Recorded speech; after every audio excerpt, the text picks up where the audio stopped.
నీళ్ళు సంవత్సరం కనబడతాను ఇక ఆయిల్ ఉండదు ఆయిల్ వస్తుందిరా నీరు పడ్డది అనాలి ఇంకా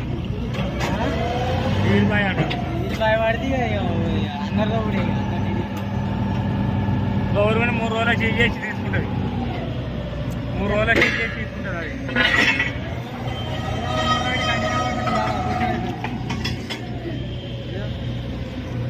3 రోజులు కొంచెం ఎలా పడతావు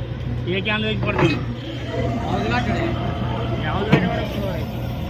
లేవా డ్రమ్ములు లేవా బాహుబలి మోటార్ పెట్టి ఒకటి 1000 డ్రమ్ములు కొనుక్కొచ్చా కదా